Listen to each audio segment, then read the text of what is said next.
নমস্কার, আপনারা দেখছেন আপডেট বাংলা। খবরের প্রথমে দেখে নেব সংবাদ শিরোনাম। বাংলাদেশ সীমান্তে বিপুল সেনা মোতায়েন ভারতের, সার্জিক্যাল স্ট্রাইকের ভয় ঢাকার। ফের সবুজে সবুজ, আবার কোথায় জিতল তৃণমূল? বাংলাদেশ নিয়ে বড় পদক্ষেপ ভারতের, জানুন আপডেট। রাজ্য ওয়াকফ বোর্ড বিলুপ্ত করল অন্ধ্রপ্রদেশ সরকার। ইসরায়েলের কায়দায় বাংলাদেশে হামলার হুঁশিয়ারি দিলীপের। বালি চুরি রুখতে এবার কড়া ওষুধ দিল নবান্ন। রাজ্যের মহিলারা পাবেন 10,000 করে কোন প্রকল্পে, বড় ঘোষণা সরকারের। হাত ধোয়া জল কেন গায়ে পড়ল? পুজোর প্রসাদ খেয়ে ঝগড়া শুরু, লাঠি পেটা করে খুনের অভিযোগ মুর্শিদাবাদে। ভোট কমছে হু হু করে, বাংলায় ঘুরে দাঁড়াতে কি কৌশল বিজেপির? আসছে বিস্তারিত খবর। বাংলাদেশে চলমান অস্থিরতা ও হিন্দু নির্যাতনের জেরে তলানিতে ঠেকেছে ভারত বাংলাদেশের দ্বিপাক্ষিক সম্পর্ক। তার মধ্যে ইস্কনের সন্ন্যাসী চিন্ময় দাসের গ্রেপ্তারের পর আরও জোরদার হয়েছে সংখ্যালঘু হিন্দুদের ওপর নির্যাতন। সে দেশের সমগ্র পুলিশ প্রশাসনের তরফে কোন রকম সহযোগিতা না পেয়ে রীতিমতো আতঙ্কিত বাংলাদেশের সংখ্যালঘু হিন্দুরা। এমন অবস্থায় পরিস্থিতি নিয়ন্ত্রণে আনতে বিকল্প পথের কথাও ভাবছে ভারত। বিভিন্ন সংবাদ মাধ্যম সূত্রে খবর, উত্তর পূর্ব ভারতের অসম মণিপুর সংলগ্ন বাংলাদেশ সীমান্তে বিপুল সেনা মোতায়েন করেছে ভারত। সংবাদ মাধ্যম সূত্রে জানা গিয়েছে, ইতিমধ্যে বাংলাদেশের চট্টগ্রাম জেলা সংলগ্ন সীমান্তের কাছেই প্রায় 35,000 সেনা মোতায়েন করা হয়েছে। সেই সঙ্গে বাংলাদেশের দিকে তাক করা হয়েছে পিনাকা গাইডেড মিসাইল, যার রেঞ্জ 70 থেকে 75 কিলোমিটার, প্রয়োজনে পরমাণু অস্ত্র বহনেও সক্ষম এই ক্ষেপণাস্ত্র। ইতিহাসে প্রথমবার বাংলাদেশ সীমান্তে ভারতের এই বিপুল সেনা মোতায়েন নিঃসন্দেহে উদ্বেগ বাড়িয়েছে ইউনূস সরকারের। তবে মুখে তা না মানলেও কথাবার্তা আচরণে সেই আশঙ্কা স্পষ্ট টের পাচ্ছেন তারা। কারণ বাংলাদেশের আভ্যন্তরে এই ভারতের সেনা মোতায়েন নিয়ে রীতিমতো চর্চা চলছে। সেই দেশের বিভিন্ন সংবাদ মাধ্যম পাকিস্তান এবং মায়ানমারে ভারতের সার্জিক্যাল স্ট্রাইকের প্রসঙ্গ টেনে এনে বাংলাদেশের ওপর সেই আশঙ্কার কথাও বলছেন। তবে বাংলাদেশের মতো ছোট দুর্বল দেশের বিরুদ্ধে আদৌ ভারত সামরিক বল প্রয়োগ করবে কিনা তা নিয়ে আশঙ্কা প্রকাশ করেছেন অনেকেই। যদিও পরিস্থিতি আরও বেগতিক হলে ভারতের সেনা প্রস্তুত রয়েছে বলে ইতিমধ্যে জানিয়েছেন প্রতিরক্ষা মন্ত্রী রাজনাথ সিং। প্রতিরক্ষা মন্ত্রীর এই প্রস্তুত বার্তার সামনে আসতে আরও জল্পনা মাথাচাড়া দিয়ে উঠেছে। সম্প্রতি বাংলাদেশের ইস্কন সন্ন্যাসী চিন্ময় দাসের গ্রেপ্তারি এবং হিন্দু নির্যাতন ইস্যুতে প্রধানমন্ত্রী নরেন্দ্র মোদীর সঙ্গে বৈঠক করেছেন বিদেশমন্ত্রী এস জয়শঙ্কর। সেখানেও বিষয়টিকে নিয়ে উদ্বেগ প্রকাশ করা হয়েছে। আর তারপরই রাজনাথের বার্তা যথেষ্ট ইঙ্গিতপূর্ণ বলেই মনে করছে কূটনৈতিক মহলে। এদিকে বাংলাদেশ জুড়ে বিভিন্ন জায়গায় হিন্দু নিধনের ঘটনা বেড়েই চলেছে। সীমান্ত পেরিয়ে ভারতে আসার সমস্ত রাস্তাও বন্ধ করে দিয়েছে ইউনূসের সরকার, এমনটাই জানা গিয়েছে সংবাদ মাধ্যম সূত্রে। ফলে রীতিমতো বেকায়দায় প্রতিবেশী দেশের হিন্দু সম্প্রদায়। এই অশান্তির আবহেই আগামীকাল সোমবার ফের আদালতে শুনানির সন্ন্যাসী চিন্ময় দাসের জাতীয় পতাকা অবমাননা এবং উত্তেজনার ইন্ধনের অভিযোগ তোলা হয়েছে তার বিরুদ্ধে। প্রথমবার জামিন খারিজ হলেও আগামীকাল তিনি জামিন পান কিনা সেদিকেই তাকিয়ে রয়েছে ভারত সহ বিশ্বের অন্যান্য দেশ। ফের বড় জয় তৃণমূলের। প্রায় 3 দশকের বেশি সময় পর বৈদ্যবাটি শেওড়াফুলি কোঅপারেটিভ ব্যাংকের পরিচালক মণ্ডলের নির্বাচন হয় রবিবার সকাল 10টা থেকে। বৈদ্যবাটি শেওড়াফুলি এবং ভদ্রেশ্বরের শহরের মোট 9টি স্কুলে ভোট গ্রহণ শুরু হয়। ব্যাংকের প্রায় 13,000 সদস্য ভোটার ছিলেন। সকাল থেকে কড়া পুলিশের পাহারার মধ্যে দিয়েই শুরু হয় ভোট গ্রহণ পর্ব। মোট 18টি কেন্দ্রে 91টি প্রার্থী প্রতিদ্বন্দ্বিতা করেন। তার মধ্যে 44 জন প্রতিনিধি নির্বাচিত হয়। 8টি আসনে বিনা প্রতিদ্বন্দ্বিতায় জয়ী হয় তৃণমূল সমর্থিত প্রার্থীরা। এদিন ভোট শেষ হয় 3টের সময়। ফল বেরোতেই দেখা যায় তৃণমূল সমর্থিত প্রার্থীরা 42টি আসনে জয়ী হয়েছেন। 2টি আসনে জয়ী হয় বাম কংগ্রেস জোট। এখানে রাজ্যের বিরোধী দল বিজেপি প্রার্থী দিলেও তারা দাঁত ফোটাতে পারেনি। জয়ী প্রার্থীদের নিয়ে সবুজ আবির খেলায় মেতে ওঠেন তৃণমূল কর্মীরা। হুগলি সাংগঠনিক জেলা তৃণমূলের সভাপতি অরিন্দম গোয়েন বললেন, ধন্যবাদ জানাই কোঅপারেটিভ ব্যাংকের সমস্ত সদস্যদের, যারা তৃণমূল কংগ্রেসের ওপর সমস্ত আস্থা ভরসা বিশ্বাস রেখেছে। ভোটকে কেন্দ্র করে সকাল থেকেই মানুষের মধ্যে উন্মাদনা ছিল। মানুষ বুঝে গিয়েছে 34 বছর যে দলটা পশ্চিমবঙ্গে ছিল সেই সরকার সেটা মিথ্যেবাদী বা অত্যাচারের সরকার।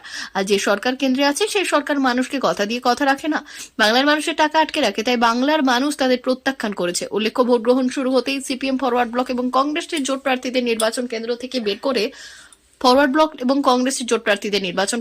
বের করে দেওয়ার অভিযোগও উঠেছে। বিজেপিকেও ভোট দিতে দেওয়া হয়নি বলে অভিযোগ। এরপর শেওড়াফুলি ফাঁড়ির মোড় অবরোধ করে বিক্ষোভ দেখাতে থাকে বাম কংগ্রেস বিজেপি কর্মীরা। কলকাতায় বাংলাদেশ ডেপুটি হাইকমিশনের সামনে একাধিক বিক্ষোভের ঘটনা সামনে এসেছে। গতকাল আইএসএফ এর নেতৃত্বে একটি মিছিল ডেপুটি হাইকমিশনের দিকে অগ্রসর হলে পুলিশ সেটি আটকে দেয়। আর এই ঘটনার আবহে বিক্ষোভকারীরা বেগ বাগানে বসে পড়ে। এরা আগে বঙ্গীয় হিন্দু জাগরণ মঞ্চের মিছিল ও ডেপুটি হাইকমিশনের সামনে উত্তেজনার জন্ম দিয়েছিল। আর এই নিয়েই উত্তেজনা তৈরি হওয়ার কারণে সেখানে নিরাপত্তা আরও জোরদার করেছে কলকাতা পুলিশ। আর এই পরিস্থিতিতে বাংলাদেশ সরকার প্রকাশ্যে উদ্বেগ জানিয়ে ভারতের কাছে ডেপুটি হাইকমিশন এবং অন্যান্য কূটনৈতিক অবস্থানগুলিতে আরও নিরাপত্তা নিশ্চিত করার আহ্বান জানিয়েছে। ঢাকা থেকে প্রকাশিত বিবৃতিতে বলা হয়েছে, মিছিলে বাংলাদেশের জাতীয় পতাকা এবং প্রধানমন্ত্রী শেখ হাসিনার কুশপুত্তলিকা পোড়ানোর ঘটনা অত্যন্ত নিন্দনীয়। বাংলাদেশের পক্ষ থেকে এই ধরনের ঘটনার পুনরাবৃত্তি রোধে কড়া পদক্ষেপ নেওয়ার অনুরোধ জানানো হয়েছে। বাংলাদেশ সরকারের উদ্বেগের প্রেক্ষিতে কলকাতা পুলিশের পক্ষ থেকে ডেপুটি হাই কমিশনের নিরাপত্তা জোরদার করা হয়েছে। নিরাপত্তার দায়িত্বে থাকবেন একজন অ্যাসিস্ট্যান্ট কমিশনার, 2 জন ইন্সপেক্টর এবং 6 জন এসআই পদমর্যাদার অফিস। এছাড়াও সেখানে প্রায় 30 জন লাঠিধারী কনস্টেবল মোতায়েন করা হয়েছে। দিল্লিতে বাংলাদেশ হাই কমিশনের বাইরে র্যাপিড অ্যাকশন ফোর্স মোতায়েন করা হয়েছে। সেখানে যে কোনো ধরনের জমায়েত নিষিদ্ধ করা হয়েছে এবং প্রবেশ পথে ব্যারিকেড বসানো হয়েছে। এদিকে বাংলাদেশের সংখ্যালঘু সম্প্রদায়ের সুরক্ষা নিয়ে উদ্বেগ প্রকাশ করেছে ভারত। ভারতের বিদেশ মন্ত্রকের মুখপাত্র এক বিবৃতিতে জানিয়েছেন, বাংলাদেশের সংখ্যালঘুদের সুরক্ষা নিশ্চিত করা অত্যন্ত জরুরি। ভারত সরকার কূটনৈতিক পথে ঢাকার প্রতি বার্তা দিয়ে সংখ্যালঘু সুরক্ষা এবং বিচার প্রক্রিয়া যথাযথভাবে সম্পন্ন করার আহ্বান জানিয়েছে। তবে এই বিক্ষোভ ও নিরাপত্তার ঘটনায় দুই দেশের মধ্যে কূটনৈতিক সম্পর্কের প্রভাব নিয়ে চিন্তিত বিশ্লেষকরা। দুই দেশেই নিজেদের অবস্থান স্পষ্ট করলেও কূটনৈতিক সম্প্রীতি বজায় রাখা অত্যন্ত গুরুত্বপূর্ণ বলেই মনে করছে বিশেষজ্ঞরা। ভারতের নিরাপত্তা ব্যবস্থা প্রশংসা করলেও বাংলাদেশ সরকারের পক্ষ থেকে ভবিষ্যতে এমন ঘটনার পুনরাবৃত্তি এড়ানোর ব্যাপারে আরও পদক্ষেপ নেওয়ার আহ্বান জানানো হয়েছে। শনিবার একটি গুরুত্বপূর্ণ সিদ্ধান্তে অন্ধ্রপ্রদেশের এনডিএ নেতৃত্বাধীন সরকার রাজ্যের ওয়াকফ বোর্ড বিলুপ্ত করার ঘোষণা করেছে। সংখ্যালঘু কল্যাণ দপ্তরের জারি করা একটি বিজ্ঞপ্তিতে এই তথ্য নিশ্চিত করা হয়েছে। সরকার জানিয়েছে, অন্ধ্রপ্রদেশ ওয়াকফ বোর্ডের চেয়ারম্যান নির্বাচনকে উচ্চ আদালতে স্থগিত করেছে। সেই সঙ্গে 2023 সালে সরকারি আদেশের মাধ্যমে গঠিত রাজ্য ওয়াকফ বোর্ডের সাংবিধানিক বৈধতাকে চ্যালেঞ্জ করে বিচারাধীন মামলার কারণে প্রশাসনিক শূন্যতা তৈরি হয়েছিল। বিজ্ঞপ্তিতে বলা হয়েছিল, মাননীয় উচ্চ আদালতের পর্যবেক্ষণ বিবেচনা করে এবং সুশাসন বজায় রাখা, ওয়াকফ সম্পত্তির সুরক্ষা নিশ্চিত করা এবং ওয়াকফ বোর্ডের কার্যক্রমকে সুষ্ঠুভাবে পরিচালনার স্বার্থে সরকার GOMS নম্বর 47/21/2023 তারিখের আদেশটিকে অবিলম্বে প্রত্যাহার করেছে এবং এই সিদ্ধান্ত রাজ্যের সংখ্যালঘু সম্প্রদায়ের মধ্যে আলোড়ন সৃষ্টি করেছে। পরিস্থিতি কিভাবে এগোয় তা দেখার বিষয়। বিজেপি নেতা দিলীপ ঘোষের বক্তব্যে ঝাঁঝ ফের চাঞ্চল্যের সৃষ্টি করেছে। একদিকে বাংলাদেশের সংখ্যালঘু হিন্দুদের উপর অত্যাচারের প্রতিবাদ, অন্যদিকে বাংলাদেশকে ইসরায়েলের মতো কড়া পদক্ষেপের হুমকি। দুই দিক থেকেই বিতর্কের কেন্দ্রে চলে এসেছেন তিনি। উত্তর 24 পরগনার গাইঘাটা বাজারে এক দলীয় কর্মসূচিতে অংশ নিয়ে দিলীপের এই মন্তব্য ঘিরে শুরু হয়েছে নানান প্রতিক্রিয়া। দিলীপ ঘোষের এই মন্তব্য ঘিরে শুরু হয়েছে বিভিন্ন রাজনৈতিক দলের সমালোচনা। তৃণমূলের তরফ থেকে দাবি করা হয়েছে, দিলীপ ঘোষের বক্তব্য শুধুই লোক দেখানো। বাস্তবে বিজেপি সরকার সংখ্যালঘুদের জন্য কিছুই করেনি, বরং তারা সবসময় বিভাজনের রাজনীতি করে এসেছে। বামেরাও এই সুরতে সরব হয়ে জানিয়েছে, বাংলাদেশের সঙ্গে ভারতের সুসম্পর্ক রয়েছে। এমন মন্তব্য শুধু দুই দেশের সম্পর্কে উত্তেজনা তৈরি করবে। CAA এবং নাগরিকত্ব ইস্যু। দিলীপ ঘোষ আরও বললেন, বাংলাদেশের হিন্দুরা যদি ভারতে আসতে চান তবে আমরা তাদের নাগরিকত্ব দিতে প্রস্তুত। CAA এর মাধ্যমে তাদের সুরক্ষা দেওয়া হবে। যদিও 2014 সালের পর যারা এসেছেন তাদের CAA এর মাধ্যমে নাগরিকত্ব দেওয়ার বিষয়ে কোনো স্পষ্ট ব্যাখ্যা তিনি দেননি। ইসরায়েলের মতো কড়া পদক্ষেপের প্রসঙ্গ টেনে দিলীপ ঘোষ কি বোঝাতে চেয়েছেন তা নিয়ে শুরু হয়েছে নানা জল্পনা। ইসরায়েল তার নিরাপত্তা রক্ষায় প্রায়শই প্রতিবেশী দেশগুলিতে সামরিক অভিযান চালায়। দিলীপের মন্তব্য, বাংলাদেশের ওপর যদি আক্রমণাত্মক মনোভাব না পাল্টায় তবে ভারত ইসরায়েলের মতো পথ নিতে পারে। উত্তেজনা বৃদ্ধির আশঙ্কা। দিলীপ ঘোষের এই মন্তব্য দুই দেশের মধ্যে উত্তেজনা বাড়িয়ে তুলতে পারে বলে মনে করেছে বিশ্লেষকরা। বাংলাদেশের প্রধানমন্ত্রী শেখ হাসিনা এবং ভারতের প্রধানমন্ত্রী নরেন্দ্র মোদীর মধ্যে সুসম্পর্ক বিদ্যমান, কিন্তু এই ধরনের মন্তব্য দুই দেশের মধ্যে অস্বস্তি তৈরি করতে পারে। বাংলাদেশের হিন্দু সংখ্যালঘুদের রক্ষার দাবিতে দিলীপ ঘোষের মন্তব্যের পক্ষে বিপক্ষে মিশ্র প্রতিক্রিয়া দেখা যাচ্ছে। বিজেপি সমর্থকদের মতে দিলীপ যা বলেছেন তা পুরোপুরি ঠিক। সংখ্যালঘুদের সুরক্ষার জন্য কঠোর পদক্ষেপ নেওয়া উচিত। অন্যদিকে বিরোধী শিবিরের মতে এই মন্তব্যের মাধ্যমেই তিনি রাজনৈতিক লাভ তোলার চেষ্টা করছেন। দিলীপ ঘোষের মন্তব্য বিতর্কিত হলেও সংখ্যালঘু নির্যাতনের বিষয়টি গুরুত্বপূর্ণ। বাংলাদেশের সংখ্যালঘুদের সুরক্ষার প্রশ্নে আন্তর্জাতিক মহল এবং দুই দেশের সরকারের পক্ষ থেকে আরও কার্যকর পদক্ষেপ নেওয়া প্রয়োজন। তবে দিলীপ ঘোষের এই ইসরায়েল প্রসঙ্গ শুধুই হুঁশিয়ারি নাকি এর পেছনে রয়েছে অন্য কোনো রহস্য, তা সময় বলবে। বালি, কয়লা, গরু চাকরি বিরোধীরা বারবারই তৃণমূলের বিরুদ্ধে দুর্নীতির যে সমস্ত অভিযোগ এনেছে তার মধ্যে এগুলি অন্যতম। তবে এবার বালি চুরি রুখতে কঠোর ব্যবস্থা নিচ্ছে সরকার। তবে এর আগেও খোদ মুখ্যমন্ত্রী এই নিয়ে বারবার নির্দেশ দিয়েছিলেন। এবার মুখ্য সচিব সব জেলার পুলিশ সুপারদের সঙ্গে বৈঠক করলেন। তারপর বলা হচ্ছে, তৃণমূল চুরি করছে, কিন্তু চুরি করছে CISF ও পুলিশ। আপাতত ঠিক করা হয়েছে, বালি তোলার ক্ষেত্রে নির্দিষ্ট নিয়ম রাখতে হবে। বড় নদীর ক্ষেত্রে মাইনিং কমিশনের মাধ্যমে টেন্ডার ডাকা হবে। সেই টেন্ডার যারা পাবে তারাই একমাত্র বালি তুলতে পারবে। এই নিয়ে বিজ্ঞপ্তিও জারি করা হয়েছে। কিন্তু এখানেই প্রশ্ন, স্থানীয় স্তরে কতজন এই টেন্ডারকে মান্যতা দেবেন? কারণ এখনো বালির ঘাটে নানা রকম ব্যবস্থা থাকে, আবার তার ফাঁক কোলে দিনের পর দিন অবৈধ কারবারও চলে। আপাতত ঠিক করা হয়েছে দামোদর অজয় নদীর মতো বড় নদী থেকে বালি চুরির ক্ষেত্রে মাইনিং কমিশনের মাধ্যমে টেন্ডার ডাকা হবে। ছোট নদীর ক্ষেত্রে কিভাবে বালি তোলা হবে তা নিয়ে সিদ্ধান্ত নেবে জেলা প্রশাসন। এর আগে গত জুন মাসেও ক্ষমতা একের পর এক তোপ দেখেছিলেন। সেবার তিনি বলেছিলেন অফিসাররা ভাগ দিচ্ছে বিজেপিকে, বাংলা থেকে মোটা টাকা খাচ্ছে বিজেপি, গরু কয়লা পাথর বালি সব থেকে বেশি খায় বিজেপি। টাকা যায় পুলিশের মাধ্যমে, ওভারলোডিং ট্রাক থেকে টাকা যায়। আমাদের কিছু লোক আছে যাতে ইডি সিবিআই না ধরে। তিনি জানিয়ে দেন টাকা তোলার মাস্টার চাই কিনা এবং কাজ করলেই তবে টিকিট মিলবে। আমি সব জনসেবক চাই, যারা করবেন তারা থাকুন, না হলে আউট। তা তিনি যত বড় নেতাই হোক না কেন। রাজ্যে ক্ষমতায় আসার পর থেকেই মহিলাদের জন্য একের পর এক প্রকল্পের উদ্বোধন করেছেন মুখ্যমন্ত্রী মমতা বন্দ্যোপাধ্যায়। তার মধ্যে জনপ্রিয়তার শীর্ষে লক্ষ্মীর ভান্ডার। আর এই প্রকল্পের মাধ্যমে প্রতি মাসে বাংলার মহিলাদের কাছে আর্থিক সাহায্য পৌঁছে দেওয়া হয়। সুভদ্রা যোজনার মাধ্যমে সেই রাজ্যে মহিলাদের 1 কোটিরও বেশি মহিলাকে প্রতি বছর 1000 টাকা দেবে সরকার। ভগবান জগন্নাথের ছোট বোন দেবী সুভদ্রার নামে এই প্রকল্পের নাম। সমাজের অর্থনৈতিক এবং সামাজিক সমস্যাগুলির সমাধানে নেওয়া একটি প্রকল্প হল সুভদ্রা যোজনা। পাশাপাশি যে সকল মহিলারা অন্য কোন সরকারি কর্মসূচি থেকে প্রতি মাসে কমপক্ষে 1500 টাকা বা বছরে 1800 টাকা পাবেন, সাহায্য পান, তারাও এই প্রকল্পের সুবিধা পাবেন না। আয়ের প্রমাণপত্র, পরিচয়পত্র এবং ব্যাংক অ্যাকাউন্টের বিবরণ দিয়ে এই প্রকল্পে আবেদন করতে হবে। অবশ্যই আবেদনকারীকে উড়িষ্যার বাসিন্দা হতে হবে। কিস্তিতে প্রকল্পের টাকা দেওয়া হয়ে থাকে। সামান্য কারণ নিয়ে বচসা, সেখান থেকেই পিটিয়ে খুনের অভিযোগ উঠল মুর্শিদাবাদের শক্তিপুরের রামনগর এলাকার।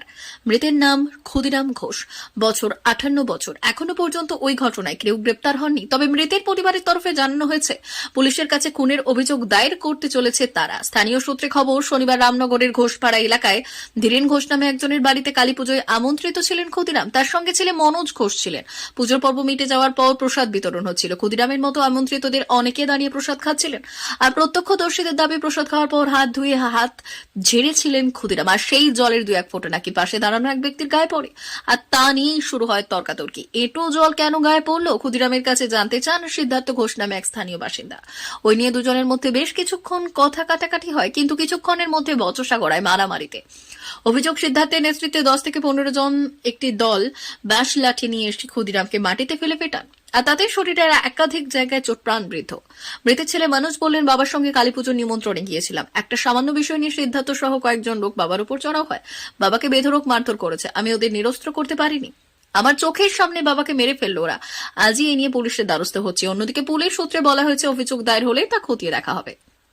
লোকসভা ভোটে হজুটকে কোনো রকমে ক্ষমতায় ফিরে চাপে পড়ে গেলেও মাস 4 পর মহারাষ্ট্র এবং হরিয়ানা অপ্রত্যাশিত বড় জয়ের ফলে 2024 সালটা দারুণ গেল বিজেপির। কিন্তু সেখান থেকে বেশি আসন পেয়ে জেতার কথা লোকসভায় বঙ্গে বিজেপির আসন সংখ্যা 12তে নেমে গিয়েছে। লোকসভার পর হওয়া গত কয়েক মাসে রাজ্যে 10টি বিধানসভা উপনির্বাচনেও বিজেপি শূন্য হয়ে গিয়েছে। মমতা সরকারের বিরুদ্ধে ওঠা নানা বড় দুর্নীতির অভিযোগ। তৃণমূলের বড় নেতা মন্ত্রীরা দুর্নীতি কাণ্ডে জেল খাটা, রাজ্যে কর্মসংস্থানের খারাপ অবস্থা, আইন শৃঙ্খলার ক্রমশ অবনতি, নারী নিরাপত্তা নিয়ে প্রশ্ন। শিল্পে ক্রমশ পিছিয়ে পড়ার মতো ইস্যুতে বিজেপি বাংলার প্রথমবার ক্ষমতায় আসার স্বপ্ন দেখেছিল, কিন্তু অসম, ত্রিপুরা, ওড়িশা সহ পূর্ব ভারতের একে একে রাজ্যে প্রথমবার ক্ষমতায় আসার স্বাদ পেলেও বাংলায় বারবার ব্যর্থ হচ্ছে বিজেপি। 2016, 2021 টানা 2টি বিধানসভা নির্বাচনে মমতার কাছাকাছি আসতে পারেনি পদ্মশিবির।